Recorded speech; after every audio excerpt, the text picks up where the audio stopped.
welcome to Bushra Home Tuition. My name is Minazar. Today we are going with another question that how Earth has magnetic field. How Earth creates the magnetic field.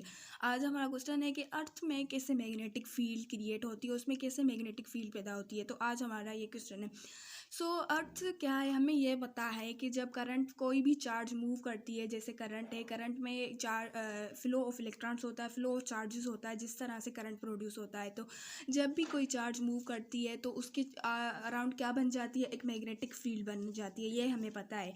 लेकिन हम अर्थ में करें तो अर्थ में current होता है, अर्थ में भी एक करंट होता है कि आउटर कोर होता है। अर्थ के 3 लेयर्स होते हैं। सबसे पहला लेयर होता है कोर होता है, उसके बाद मेंटल होता है, उसके बाद होता है क्रस्ट होता है। तो हम कोर होते हैं, कोर के 2 पार्ट होते हैं, एक इनर कोर होता है और एक आउटर कोर होता है।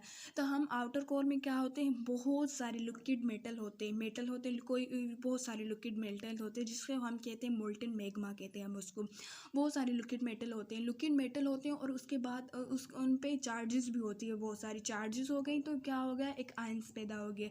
जब आयंस हैं, कोई भी चार्जेस जब फ्लो करेंगी तो क्या होगा, करंट प्रोड्यूस होगा। जब बहुत सी चार्जेस आउटर कोर में फ्लो करेंगी तो एक करंट प्रोड्यूस होगा। जब करंट के फ्लो करने से क्या होगी, उसके अराउंड क्या हो जाएगी, मैग्नेटिक फील्ड क्रिएट हो जाएगी, जिसको हम कहते हैं कि अर्थ की, इसकी वजह से अर्थ पे क्या होती है, एक मैग्नेटिक फील्ड होती है। हमने ऐसा कि हमें कब फील होती है अर्थ की मैग्नेटिक फील्ड, ऐसी फील होती है जब पुराने ज़माने में, एंशिएंट टाइम्स में क्या होते थे, लोग कंपासेस यूज़ करते हैं। तो कंपासेस में क्या होती थी, नीडल रखते होती थी। तो नीडल जब वो रखते थे तो वो नॉर्थ और साउथ बताती थी, नॉर्थ और साउथ बताती थी, तो क्या हमें के ईस्ट और वेस्ट खुद पता चल जाते थे।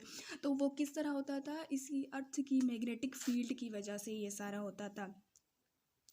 जो अर्थ की मैग्नेटिक फील्ड है ना, उसका बहुत वो हमें प्रोटेक्ट भी करती है। किससे प्रोटेक्ट करती है, it protect from the solar wind. Solar wind क्या होता है, stream of energetic charge particles होते हैं एमानेटिंग फ्रॉम द सन। सन क्या है, कोई एनर्जेटिक चार्ज पार्टिकल्स हमारी अर्थ की ओर भेजता है, तो उस एनर्जेटिक जो चार्ज पार्टिकल्स हैं उसको हम सोलर विंड कह रहे हैं। तो अर्थ क्या होगी, उस अर्थ की जो मैग्नेटिक फील्ड है वो हम उन सब से प्रोटेक्ट करेगी। कैसे, क्योंकि इसको वो क्या करेगी, डिफ्लेक्ट्स करेगी most of the charge particles. जितने सन हमारे और चार्ज पार्टिकल्स भेजेगा, उतनी मैग्नेटिक फील्ड क्या करेगी, उस मैग्नेटिक फील्ड वो उस चार्ज पार्टिकल्स को डिफ्लेक्ट करेगी। इसका एक यही फ़ायदा। और जो अर्थ की जो मैग्नेटिक फील्ड है वो कितनी है, 50 माइक्रो टेस्ला है। टेस्ला क्या है, मैग्नेटिक फील्ड का यूनिट है, और माइक्रो इसके आगे एक प्रीफिक्स है। तो उसकी कितनी होगी, अर्थ की मैग्नेटिक फील्ड कितनी है, 50 माइक्रो टेस्ला।